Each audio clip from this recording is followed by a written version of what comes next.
On the night before her wedding, a senator's daughter vanished. No scream, no goodbye, no trace. By morning, the entire plantation was locked down. Dogs were sent into the woods. Guns were loaded. Because she hadn't run away alone.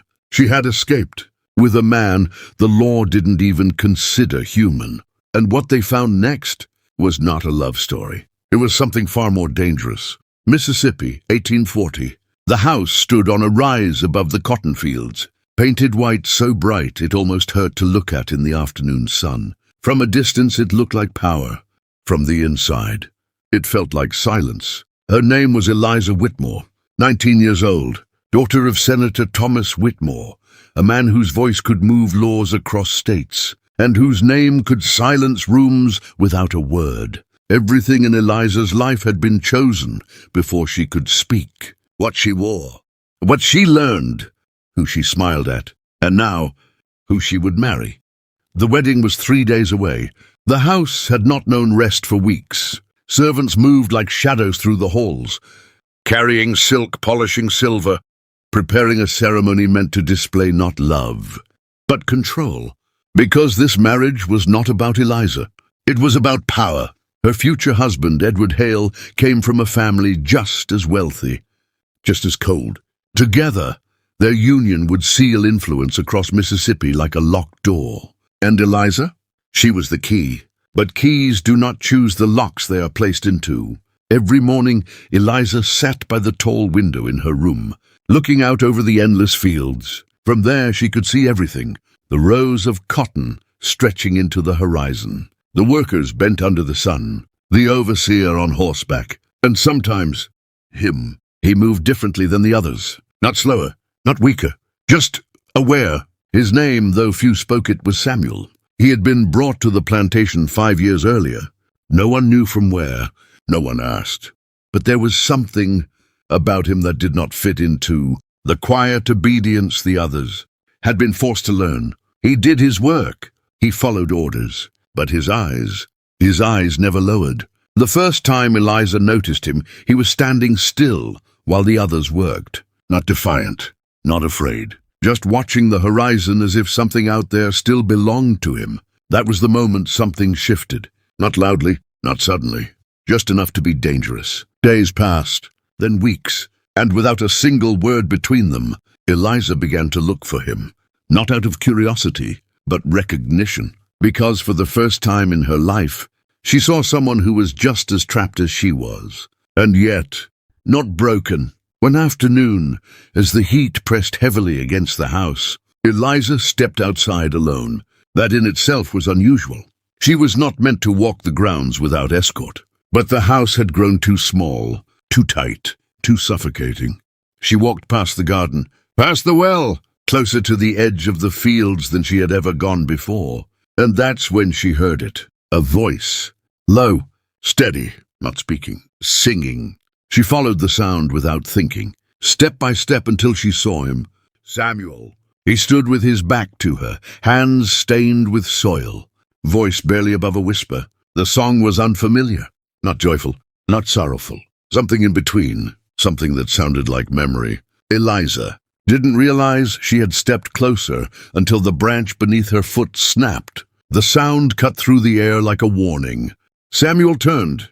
Their eyes met. And for a moment, the entire world seemed to hold its breath. This was not supposed to happen. Not like this. Not ever. A senator's daughter. And a man the world refused to see. They said nothing, because there were no words that could exist safely between them. But in that silence, something passed. Not love. Not yet. Something far more dangerous. Understanding. And once seen, it could never be unseen. From the house above, unseen behind lace curtains, someone else had been watching, and in a place built on control. Nothing remained hidden for long. That night, Eliza did not sleep, not because she was afraid, but because, for the first time in her life, she felt awake. And somewhere beyond the fields, a storm was beginning to form.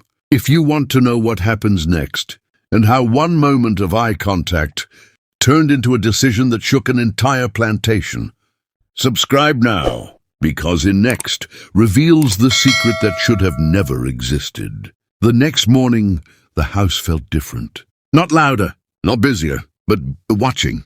Eliza noticed it in the way the servants avoided her eyes, in the way the overseer lingered longer than usual near the front steps, in the way her father's study door remained closed but never quiet. It was as if the house itself had sensed something shift and was waiting for it to reveal itself. Eliza told herself it meant nothing. One moment, one glance.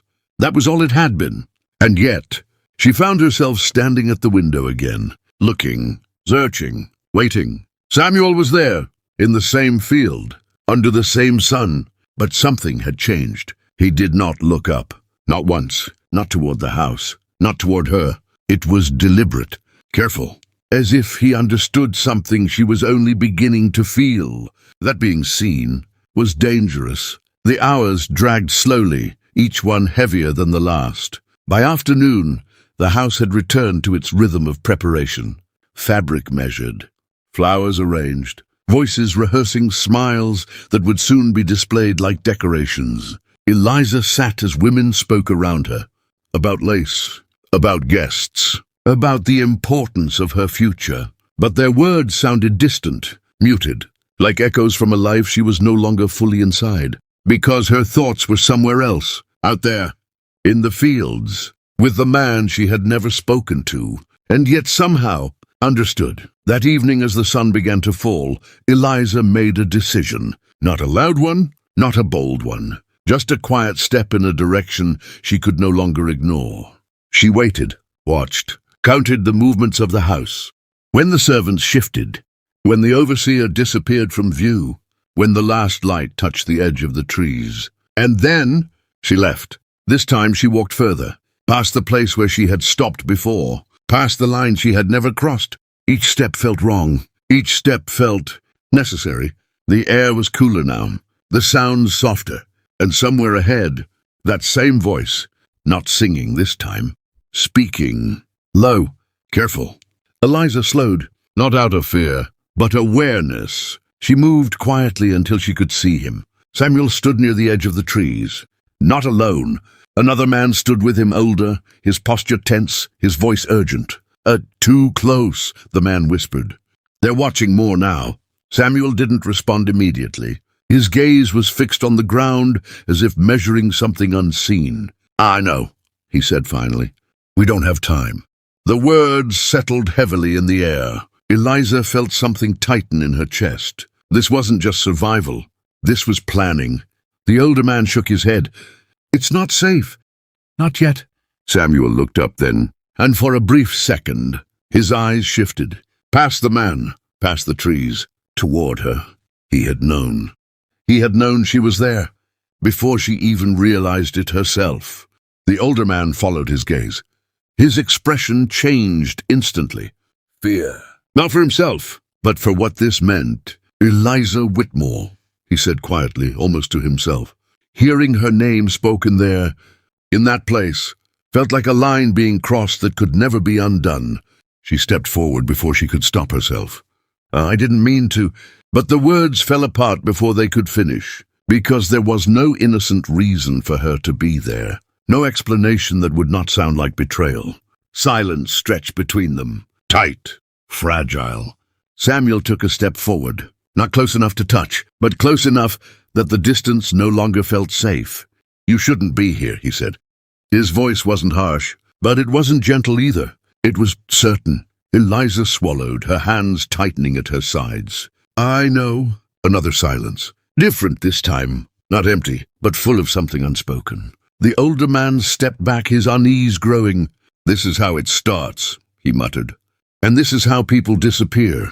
His words lingered like a warning, not just to Samuel, but to her. Eliza looked at Samuel, searching his face for something she couldn't name. Starts what? She asked.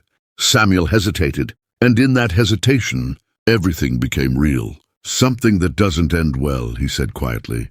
The truth of it should have pushed her away, should have sent her back to the house, to safety, to the life already chosen for her. But instead, she took another step forward, closer.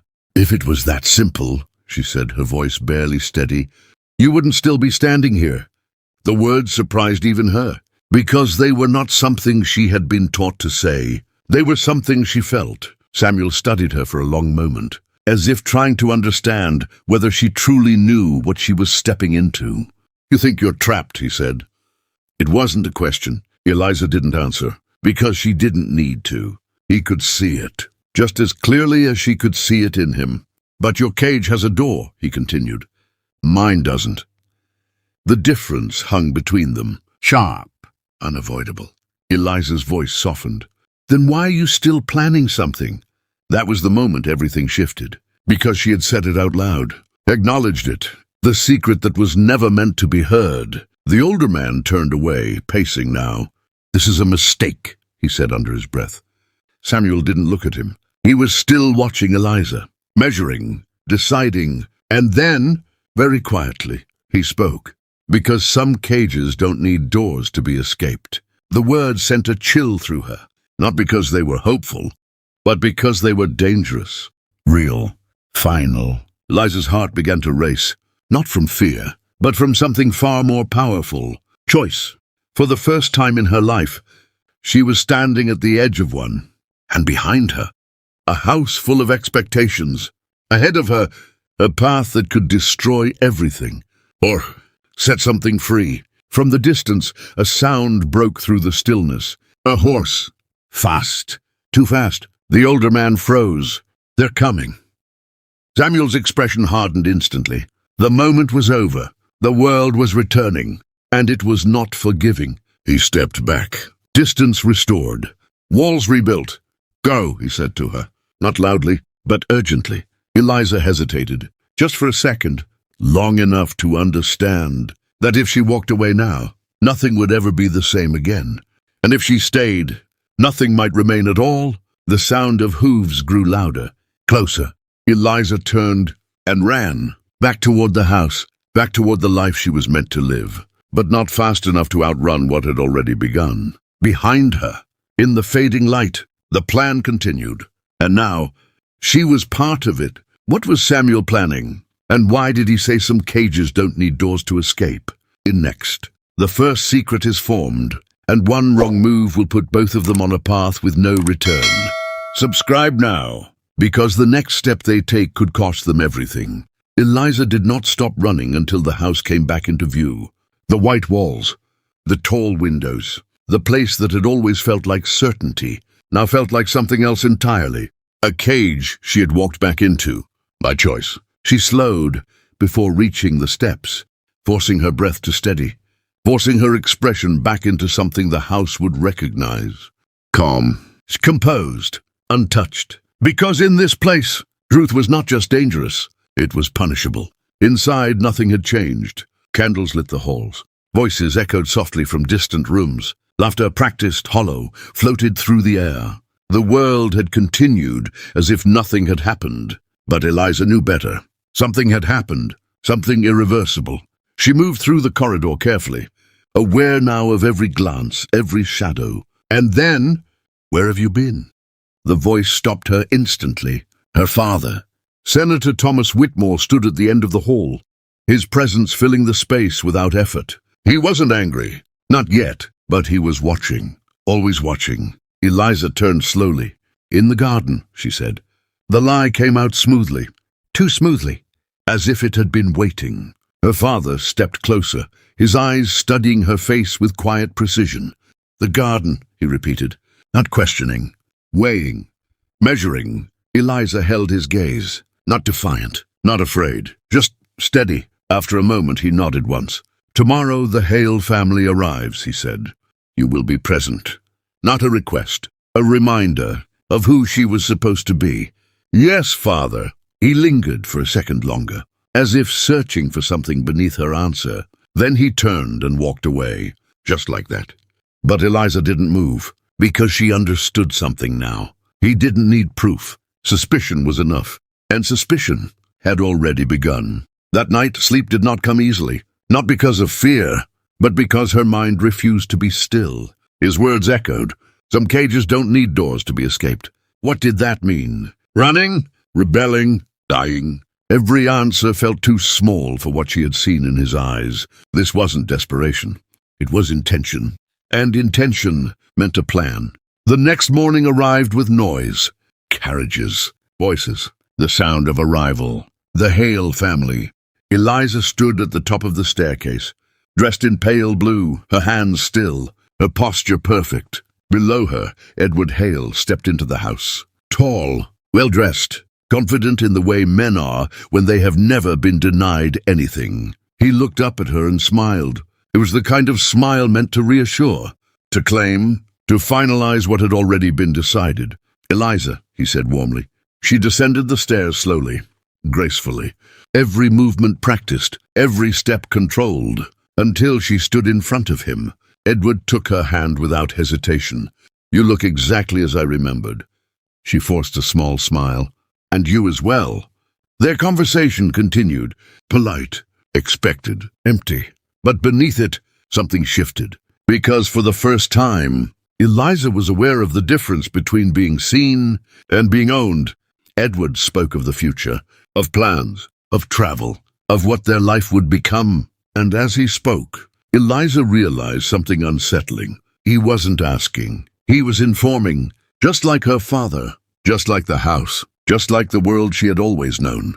And suddenly, the memory of the field felt louder than the room she stood in. Later that afternoon, as the house became consumed with celebration, Eliza slipped away again. Not by impulse this time, by decision. She knew the risks now, understood them, and walked forward anyway. The fields were quieter today, tighter, as if even the air had become cautious.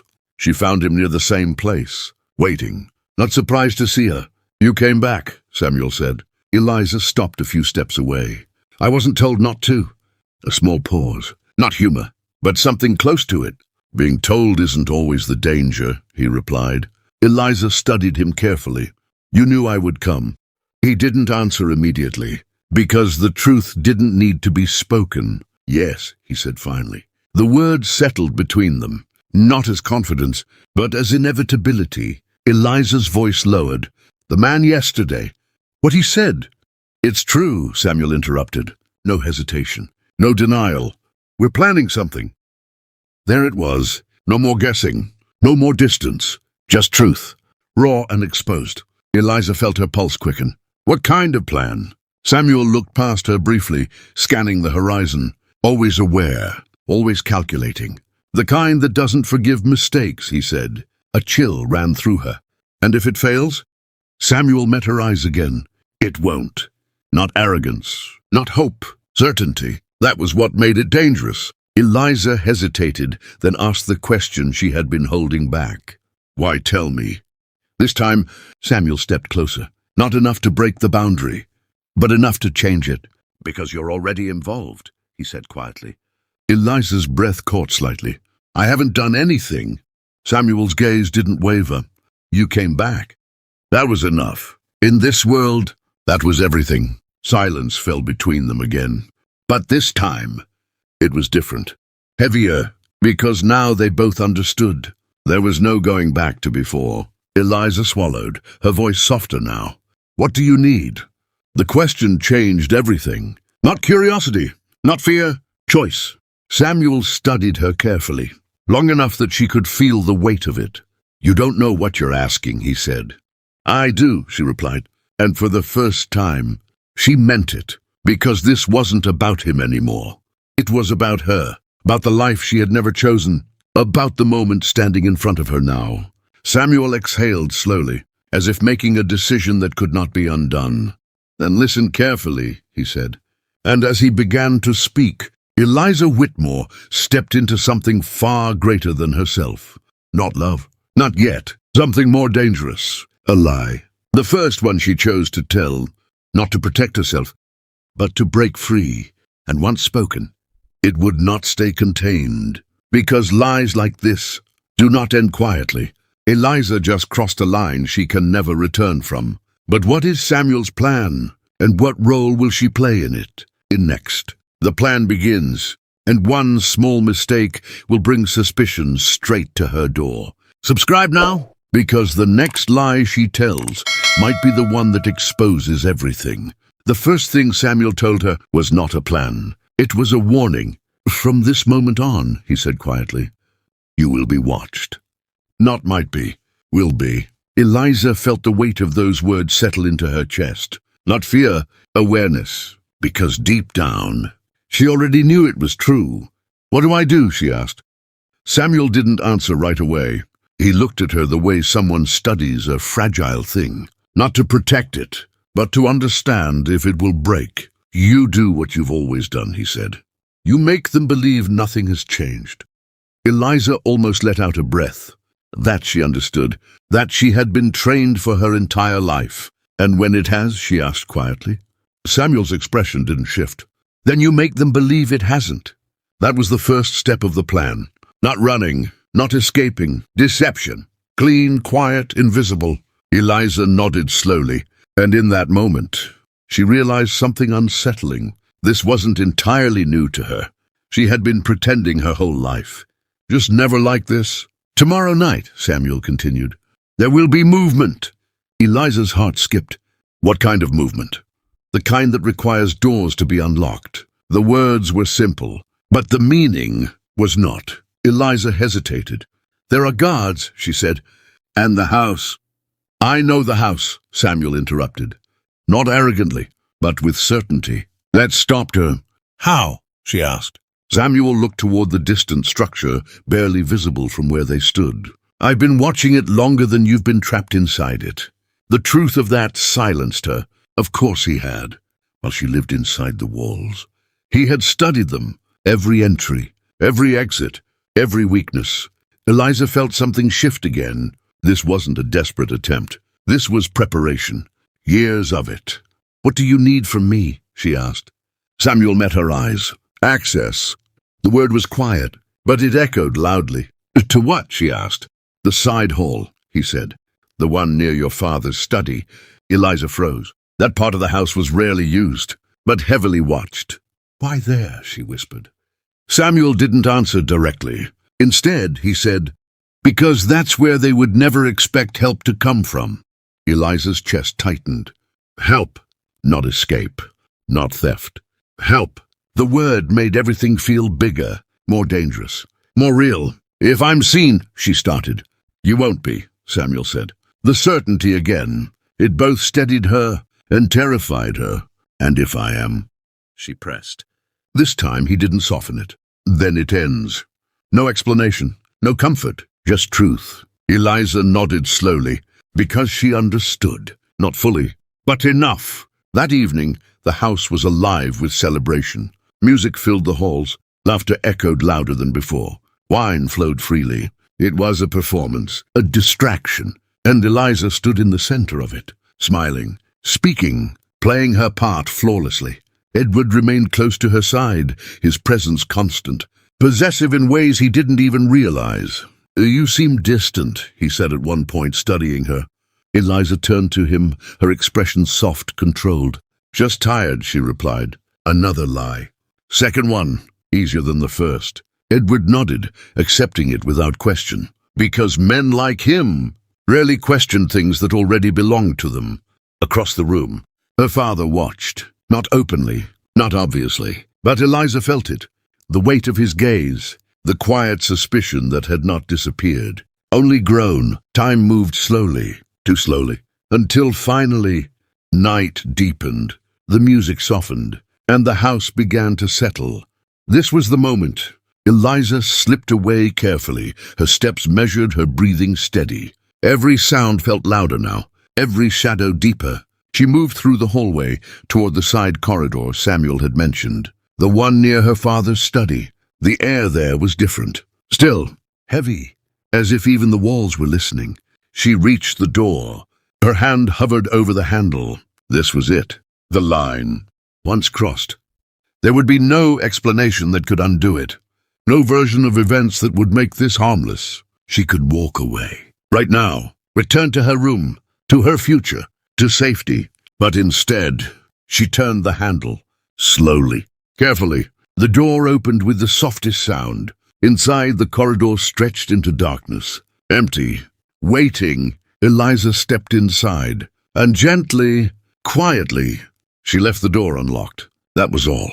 No grand action, No dramatic moment, just a small, silent choice. But sometimes, the smallest actions carry the greatest consequences. She turned to leave, and froze. A voice behind her. "You're somewhere you shouldn't be." Eliza's heart stopped. She turned slowly. And there, standing at the end of the corridor, was someone she had not expected. Not her father, not a guard. Someone worse. Someone who had been quiet until now, watching, learning, waiting. Margaret Hale, Edward's sister. Her eyes were sharp, unforgiving, and very, very aware. Eliza forced her expression to remain calm. "I couldn't sleep," she said softly. "I was just walking." Margaret tilted her head slightly, studying her. "Not convinced, not fooled? Near your father's study?" she asked. The question wasn't aggressive. It was precise, calculated. Eliza held her ground. "Yes." Silence stretched between them. Tense, dangerous. Margaret stepped closer, her gaze never leaving Eliza's face. "You should be careful," she said quietly. "This house has a way of revealing things people try to hide." The words felt like a warning, or a promise. Eliza said nothing, because there was nothing safe to say. After a moment, Margaret smiled faintly, but it wasn't warmth.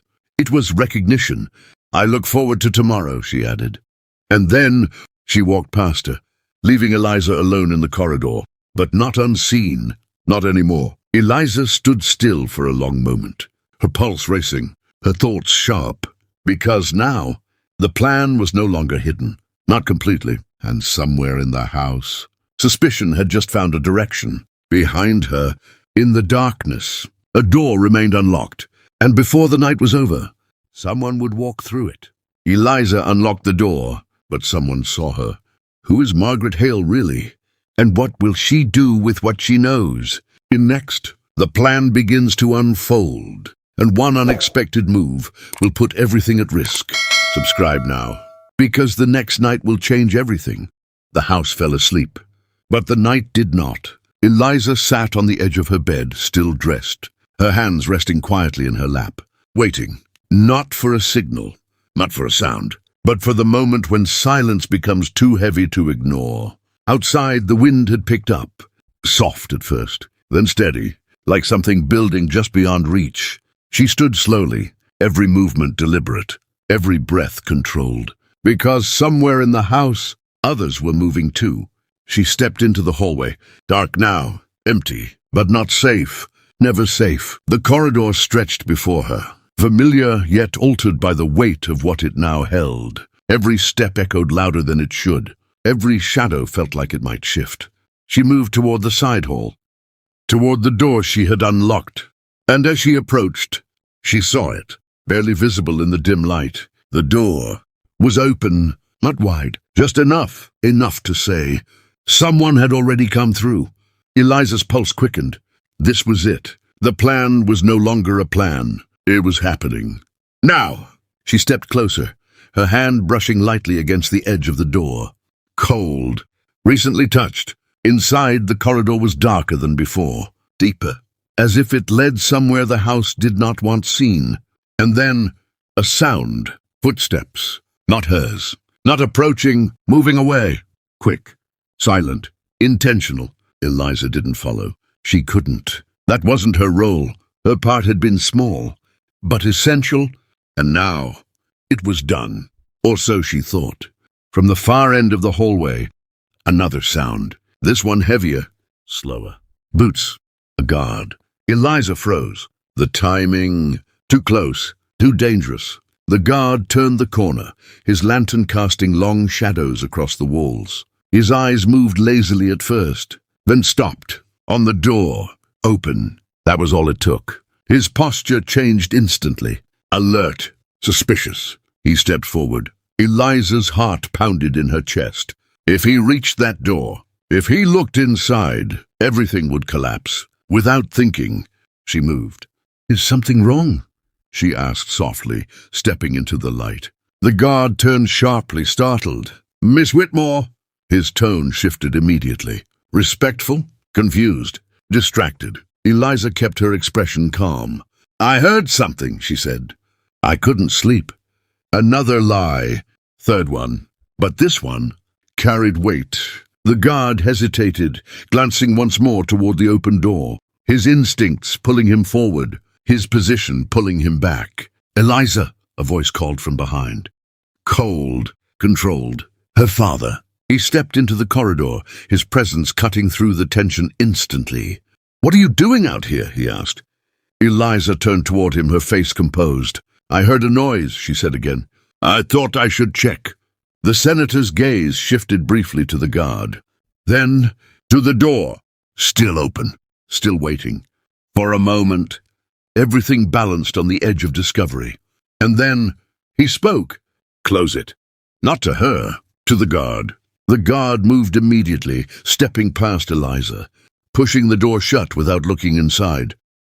The sound echoed softly, but to Eliza, it felt like something far louder, something final. Her father's eyes returned to her, sharp, searching. "Return to your room," he said, not angry, but not unaware. Eliza nodded. "Yes, father." She turned and walked away, not too fast, not too slow, every step controlled, even as her pulse refused to calm. Behind her, the corridor fell silent again, but something had shifted. Not exposed, but close, too close. Eliza reached her room and closed the door behind her. Only then did she allow herself to breathe, deep, unsteady, because she understood now. This was not a single moment, not a single risk. It was a chain, and she had just become part of it. Minutes passed, then more. Time stretched, every second heavy with uncertainty. Had it worked? Had they made it out? Or had everything fallen apart the moment that door opened? Then, a sound from outside, distant, faint, but unmistakable.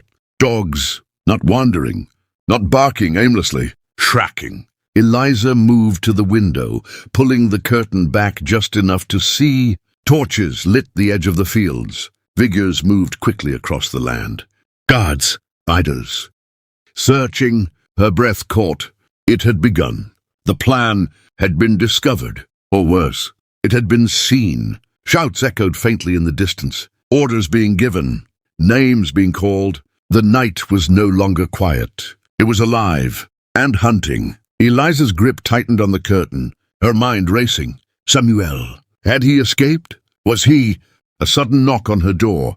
Sharp, immediate. Eliza stepped back. "Come in," she said, her voice steady despite everything. The door opened. Margaret Hale. Of course. She stepped inside slowly, closing the door behind her. Her expression calm, too calm. "You're awake," Margaret said softly. Eliza met her gaze. "So are you." A pause. Heavy. Measured. Margaret walked further into the room, her eyes drifting briefly toward the window, toward the distant lights, the chaos. "They're searching for someone," she said. Not a question. A statement. Eliza said nothing, because silence was safer now than any lie. Margaret turned back to her. "And yet," she continued, "you don't seem surprised." There it was. The line. Clear, direct, dangerous. Eliza held her ground. "I don't know what you expect me to say." Margaret smiled faintly. Again, not warmth, understanding. "I expect you to say nothing," she replied. That would be the smartest choice. Another silence. But this one, different. Because now, they both knew. Margaret stepped closer, not threatening, not kind, just certain. "Be careful, Eliza," she said quietly. "Because whatever is happening tonight," her eyes locked onto hers, "it's only the beginning." And then she turned and left, the door closing softly behind her. Eliza stood still, heart racing, mind sharper than ever, because now there were more players in this game, more eyes, more risks, and somewhere out there, in the darkness, a man was either running for freedom or being hunted for it, and by morning, the truth would begin to surface. One way or another, the plan has begun, but it may have already been exposed. Did Samuel escape, or is he the one they're hunting right now? In next, the truth starts to come out, and Eliza will be forced to make a choice that could destroy her forever. Subscribe now, because the morning will bring consequences no one can hide from. Morning did not bring peace. It brought questions. The house was awake before the sun had fully risen. No music, no laughter, no celebration, only movement. Vast, controlled, urgent. Eliza stood by her window, exactly where she had been when the night ended. She had not slept. Not even for a moment, because sleep required certainty. And there was none. The fields below were no longer quiet. Men moved in lines. Dogs circled. Horses cut paths into the soil where footprints had once been. Something had happened. Something big enough to wake the entire plantation before dawn. But no one was saying what. A knock came at her door. Sharp. Expected. "Eliza," her father's voice called from the other side. "Come downstairs." No explanation. No tone. Just command. She took a slow breath, steadying herself. This was it. The moment where silence would either protect her or expose her. Downstairs the house felt colder. Not physically, but in the way people moved. Servants avoided the center of the room. Voices stayed low. Eyes stayed down. At the far end of the hall, her father stood with Edward Hale, and beside him, Margaret. Watching, always watching. Eliza stepped forward. Every movement measured, every expression controlled. "What happened?" she asked softly. Her father turned to her, his face unreadable. "A disturbance," he said. "Too simple, too controlled." Edward stepped in, his voice carrying a hint of irritation. "An attempted escape," he added. The words landed like a weight. Eliza's pulse tightened, but her face did not move. Her father's eyes flicked to her, just for a second, watching for something. "Anything?" "And?" she asked carefully. Edward exhaled, pacing slightly. "They didn't get far," he said. "Didn't. Not don't. Past tense. Final." Eliza's chest tightened, but she forced herself to remain still. "How many?" she asked. "A few," Edward replied. "Doesn't matter. They've been dealt with." Dealt with. The kind of phrase meant to end conversation, not invite it. Silence followed. Heavy. Thick. Eliza could feel Margaret's gaze on her. Sharp. Intent. As if she were not listening to the conversation, but to her, to the spaces between her breaths. Her father stepped closer. "You were awake last night," he said. Not a question. Eliza nodded slowly. "I heard the noise," she replied. "I told the guard." "True." Partially. Carefully. Her father studied her. Longer this time. Deeper. "And before that?" he asked. There it was. The question beneath the question. The one that mattered. Eliza held his gaze. "I couldn't sleep," she said. "I walked the hall." Another lie. Fourth. But now, they were stacking. Building. Becoming something heavier than she had expected. Her father said nothing. Just watched. Then he turned away. "Prepare yourself," he said calmly. "The wedding proceeds as planned." The words felt unreal, like something spoken from a different world. After what had happened, after what was happening, nothing changed? Everything changed, but not here, not on the surface. Edward stepped closer, lowering his voice slightly. "These disruptions," he said, "are exactly why order must be maintained." Eliza looked at him, really looked this time, at the calm in his face, the certainty, the complete absence of doubt, and for the first time, she felt something close to distance, not emotional, but human, as if they were standing in two entirely different worlds. Margaret finally moved, slowly circling the space, her presence quiet but undeniable. "Not all disruptions are chaos," she said softly. Both men glanced at her. She smiled faintly. "Some are intention." The word hung in the air. Eliza felt it immediately. Margaret wasn't speaking to them. She was speaking to her. Her father dismissed it with a slight motion. "Enough," he said. "We move forward." Forward, as if nothing had cracked beneath them, as if nothing had shifted. But Eliza knew better, because something had, and it was still moving. The meeting ended quickly after that. Orders were given. Instructions followed. The house returned to motion. But not normal. Never normal again. Eliza stepped outside later that morning, carefully, watching, listening. The air felt heavier than before. Charged! At the far edge of the field, she saw them, a group of men gathered near the tree line. Guards, overseer, and something else. Something still in a way that did not move. Her steps slowed. Her breath tightened. She didn't go closer. She couldn't, but she didn't need to, because she understood. Not clearly, not completely, but enough. Something had been found. Or someone. The question was, who? A voice behind her. You shouldn't be out here. Eliza turned. Margaret again. Of course. I wanted to see, Eliza said quietly. Margaret stepped beside her, her gaze fixed on the distant group. Curiosity is dangerous, she replied. Eliza didn't look at her. So is silence. Margaret smiled slightly. Not mocking, not kind, just aware. Yes, she said. It is. A pause. Then, he's not there, Margaret added. Eliza's heart stopped for a fraction of a second. She turned. Too quickly, Margaret noticed. Of course she did. You don't even know who I'm referring to, Margaret said softly. But they both knew. Eliza forced herself to breathe. To who? She asked. Margaret's eyes held hers. Sharp. Unforgiving. The one they didn't catch.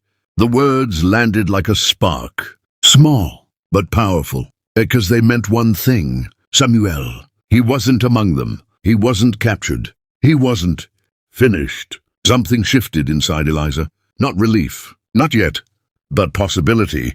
Dangerous, fragile possibility. Margaret watched her closely.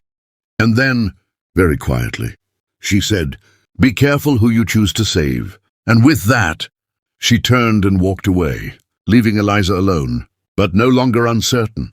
Because now, she knew one thing for sure. The plan had not failed. Not completely. Someone had escaped. And that meant this wasn't over. Not even close. Because escapes like that don't end with freedom. They begin something far worse. A hunt. And now, everyone was part of it. Samuel escaped, but now the entire plantation is hunting him. And Eliza? She's no longer just hiding a secret. She's protecting it. In next, the hunt begins, and Eliza will be forced to make a decision that could expose everything. Subscribe now, because the next move could either save him or lead them both to destruction. By afternoon, the plantation no longer felt like a home. It felt like a net, tightening, closing. Every path watched, every movement noted, every silence questioned. Samuel had escaped. That much was now certain. But freedom was not the same as safety. Riders had been sent beyond the fields. Dogs had picked up trails near the tree line. Men spoke in low voices about footprints, broken branches, disturbed soil, signs of movement, signs of life, and signs that he hadn't gone far. Eliza moved carefully through the house, aware now that every step mattered, because she wasn't just hiding something anymore. She was connected to it, and connection could be seen if someone looked closely enough. That afternoon, a message arrived, not delivered, not spoken. Found. It was nothing more than a small piece of cloth, caught on the edge of the garden fence. Most would have ignored it, thrown it away. But Eliza didn't, because she recognized it. Dark, worn, torn at the corner, from a shirt she had seen before. Samuel's. Her breath caught as she looked around. No one nearby, no one watching. Carefully she removed it, folding it into her hand as if it meant nothing. But it meant everything. Because it wasn't an accident, it was a signal. Simple, risky, intentional. He was alive, and he was close. That realization changed everything, because now, this wasn't just about what had already happened. It was about what would happen next. That evening the house gathered again, not for celebration, but for control. Her father stood before a small group, guards, overseers, men who carried authority in silence rather than words. Eliza remained at the edge of the room, listening, learning. Expand the search, the senator ordered. Double the patrols near the river. River? Eliza's mind locked onto the word instantly. It was the only natural boundary for miles, the only place where tracks could disappear, the only place where escape could become real. They'll need help to get that far, one man said. Her father's expression hardened slightly. Then find who's giving it to them. The words sent a quiet chill through the room, because now, this wasn't just a search. It was an investigation, and investigations uncovered truths. Eliza felt Margaret's gaze again, always there, always sharp, as if she were waiting for something. Not proof, confirmation. Later that night, Eliza returned to her room, the piece of cloth still hidden in her sleeve. Her thoughts raced. The river, the signal, the timing. It wasn't random. It was direction. She moved to her desk, lighting a small candle, shielding the flame with her hand. Then she did something she had never done before, something she had never needed to do. She wrote, not a letter, not a message, just a single word. Where? Her hand trembled slightly as she folded the paper. Because this was different. The garden was darker tonight, colder, alive with tension. She reached the fence, the same place, the same edge, and carefully, she placed the folded paper where the cloth had been. A risk, a choice, a connection. Then she stepped back into the shadows and waited. Minutes passed, then more. Too many. Long enough for doubt to begin forming. Had he seen it? Would he come? Or had she just exposed herself for nothing? Then a sound, soft.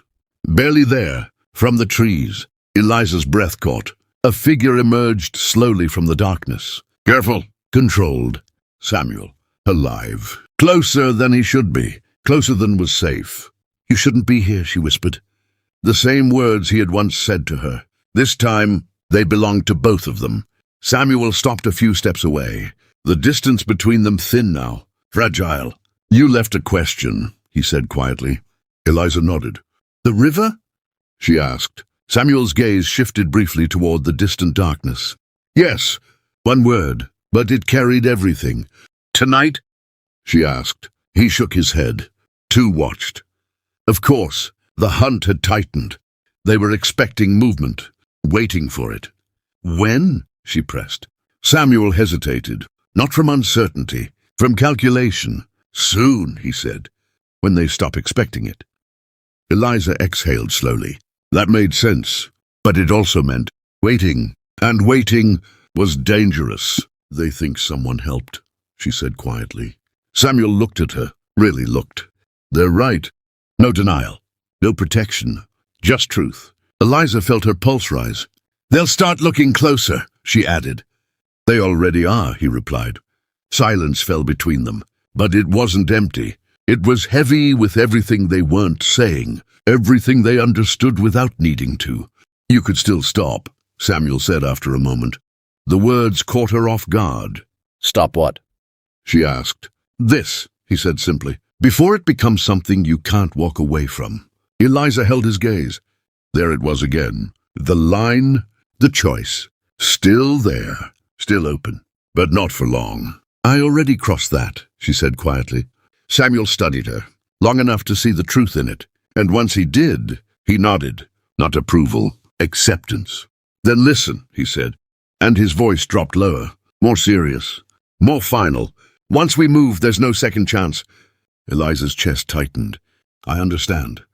Do you? He asked. Not challenging. Testing, because understanding meant consequences. Real ones. Permanent ones. Eliza didn't hesitate this time. Yes, the answer came steady, certain. Because now, she did. Samuel stepped back slightly, creating distance again. Necessary distance. We'll be ready, he said. We, not I. We. The word changed everything. Because now, this wasn't just his escape. It was something larger, something coordinated, something that had been building long before she ever stepped into it. A sound in the distance. Voices. Closer than before. Samuel's posture shifted instantly. Alert. Focused. They're expanding the search, Eliza whispered. I know, he replied. He stepped back further into the shadows. I'll find you, he added. Not a promise. A fact. Then he was gone, disappearing into the darkness as if he had never been there at all. Eliza stood still for a moment longer, her heart still racing, her thoughts sharper than ever, because now she wasn't waiting for something to happen. She was part of what would, and somewhere beyond the fields, a man they couldn't find was preparing for something they couldn't stop. The hunt had begun, but so had something else, something quieter, something more dangerous, a plan within the hunt. And when it moved, it wouldn't be alone. Samuel is still out there, and now Eliza is directly helping him. But the search is tightening, and suspicion is getting closer. In next... The plan moves forward, and one betrayal could bring everything crashing down. Subscribe now, because the next move might be the most dangerous one yet. The night was darker than any before. Eliza moved through the shadows, her dress brushing silently against the earth. The house behind her felt like a cage, alive, watching, waiting. Every step forward was measured, every breath calculated. Every sound could mean discovery. Samuel was waiting near the river's edge, hidden by the darkness and the trees. The signal had come. It was time. Eliza's heart pounded, not from fear, from anticipation. She reached the small clearing where Samuel waited. He emerged from the shadows silently. His eyes scanned the house in the distance. "They've doubled the patrols," he said quietly. "Any misstep?" Eliza nodded. "I know." Together, they moved toward the river. The water was dark, silent, almost inviting in its calm, but it carried danger, just as much as freedom. Eliza's mind raced. Each step a choice, each choice a risk. Suddenly, a rustle. She froze. Samuel raised a hand, signaling her to stay low. Margaret Hale stepped from the shadows, her eyes sharp and unreadable. "You shouldn't be here," Margaret whispered. Eliza's pulse tightened. This wasn't supposed to happen. Margaret wasn't meant to know. "Yet, Eliza began. "Don't explain," Margaret said. "Just listen." She pointed toward the house. "Your father. He knows more than you think." Eliza's stomach sank. Before she could ask, Margaret slipped back into the darkness, leaving a chill behind. Samuel looked at her, reading the tension instantly. "We don't have time," he said. "Move." They reached the riverbank. The water was cold, faster than it looked. Each step threatened to reveal them. A shout in the distance. Men, patrols had caught a whiff of something. Eliza swallowed hard. Samuel grabbed her hand. "Now," he said. They ran, plunging into the river together.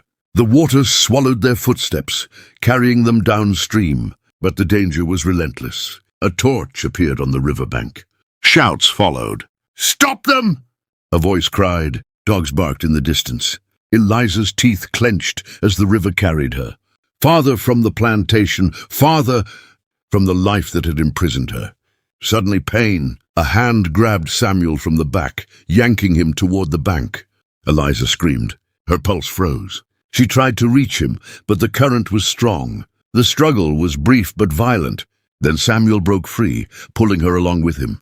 They dove into the water again, disappearing into the darkness. Breathless, exhausted, alive. For the first time, the world felt vast and open, full of possibility and full of danger.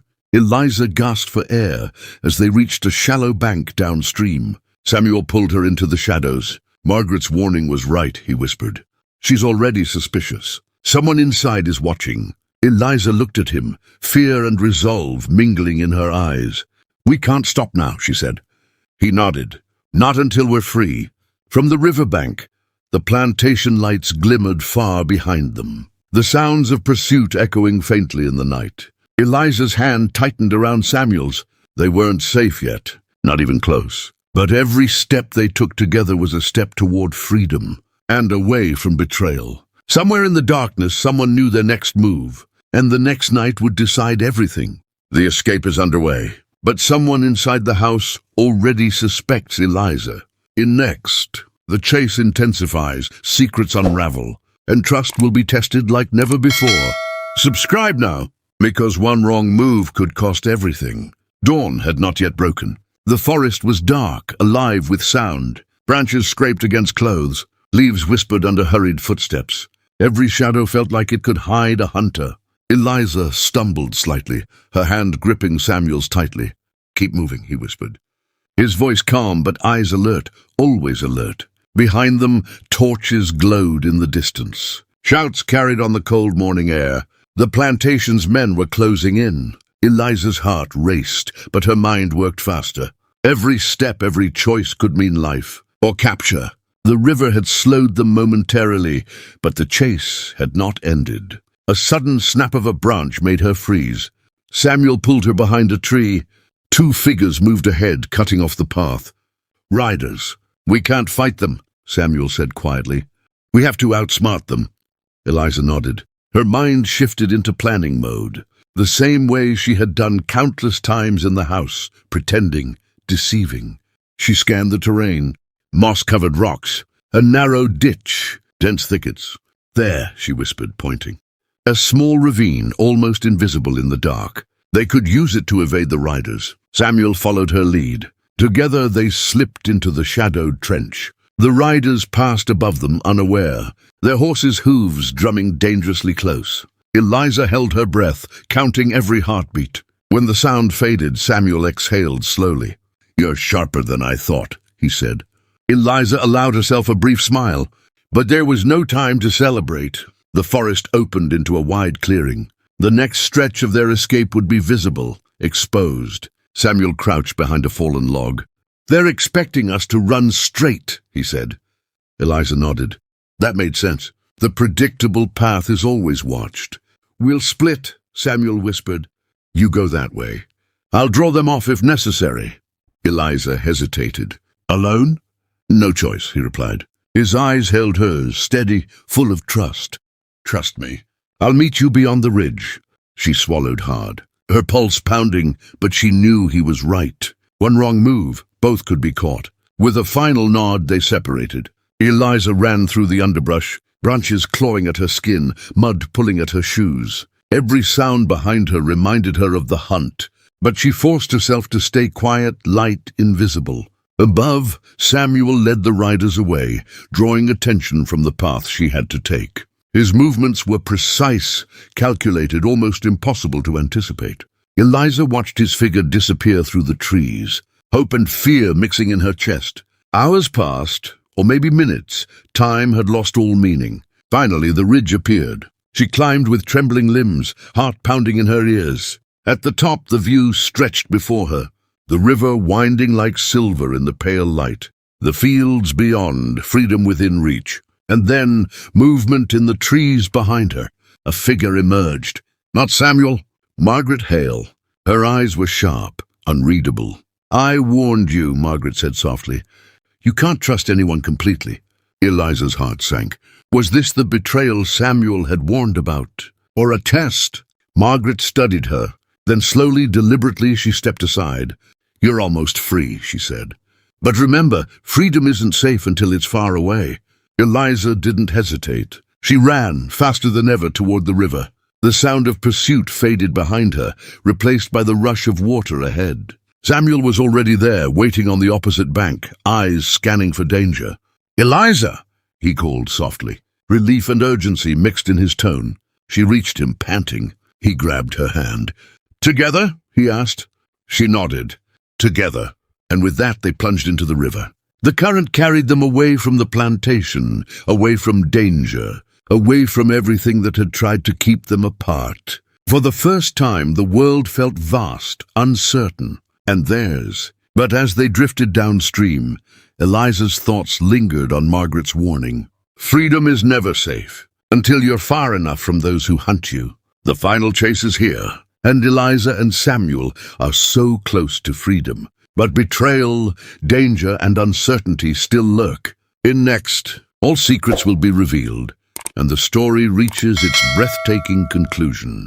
Subscribe now, because the last part will decide their fate forever. The river carried them silently. Cold water lapped against their bodies. The current pulled strong yet steady, guiding them away from everything that had tried to chain them. Eliza's teeth chattered, not from fear, but from adrenaline. Samuel's hand never left hers. Their eyes met, sharing a silent promise. Whatever came next, they would face it together. Behind them, the plantation was a fading memory. Shouts and barking dogs were distant now. But danger still lingered, always nearby. They were not free yet. Hours passed. The river narrowed, then opened into a marshy estuary. Samuel led her through shallow water, each step careful, precise, mindful of footprints. Every splash, every broken reed could give them away. Then something solid beneath their feet. Land. They climbed onto the muddy bank. Behind them, the river shimmered silver in the rising dawn. Before them, the world stretched wild and empty. Eliza's chest heaved. Her mind raced. Had they made it? A rustle in the reeds startled her. Samuel immediately stepped in front of her, shielding her from view. Stay calm, he whispered. It's likely just animals. But it wasn't. Margaret Hale emerged from the shadows, as silent as a shadow herself. Eliza froze. "Why are you here?" Samuel demanded, tense. Margaret's eyes held no warmth, no betrayal, just clarity. "You're leaving," she said softly, "and I'm letting you. Because some chains cannot be broken by anger or law. Only choice." Eliza's pulse stilled, but her mind spun. Was this mercy or warning? "You've done enough," Margaret continued. "Be careful, because others will follow, always." Then, without another word, she vanished into the reeds, as quietly as she had appeared. Samuel lowered his hand slowly. Eliza exhaled, relief washing over her. "We're really free," she whispered, though uncertainty lingered. Samuel shook his head slightly. "Not yet," he said. "Freedom is more than escaping. It's surviving long enough to claim it." Eliza nodded. The reality of their journey hit her fully now. They were fugitives. They had escaped the immediate danger. But the world beyond the river could be just as unforgiving. They walked inland, barefoot, muddy, exhausted, but alive. Each step felt heavier, yet lighter at the same time. The paradox of survival, of choice, of daring to leave a life that never wanted them free. By nightfall, they reached a small cabin hidden among thick trees. "Safe for now." Eliza sank to the floor. Samuel knelt beside her. Silence wrapped around them, comforting yet tense. Neither spoke at first. Finally, Eliza whispered, "All of it. The house, my father, the chase, the lies, the risk. We made it." Samuel reached for her hand. "Yes," he said, "but freedom doesn't belong to those who run blindly. It belongs to those who survive wisely." Eliza looked at him, understanding. The fight wasn't over. It never would be entirely. But for this moment, the chains were gone. Above them the moon rose, silver and calm. For the first time, the world seemed to belong to them, not the plantation, not the laws, not the hunters. Somewhere far away the plantation stirred. Men would search, questions would be asked, accusations whispered. But Eliza and Samuel were gone. Together, alive and free. A distant sound of water rushing reminded them the world beyond awaits. Danger, yes. Freedom, finally. And somewhere in the quiet of the night, Margaret Hale's words echoed softly in Eliza's mind. "Freedom is never safe until you've claimed it completely." Eliza closed her eyes, letting the reality sink in. She had chosen, she had acted, and she had survived. The river carried them away from the past, toward a future written not by law, not by chains, but by courage, choice, and love. And for the first time she smiled, not in hiding, not in fear, but in triumph. The story was theirs now. The hunt had ended. The fight had not, but freedom was real. Eliza and Samuel are finally free, but the journey ahead is still uncertain. This is the end of their story. But the courage, love, and choices that led them here will stay with you forever. If you enjoyed this journey, subscribe for more stories of courage, danger, and freedom. And remember, sometimes the bravest escape is the one you create yourself.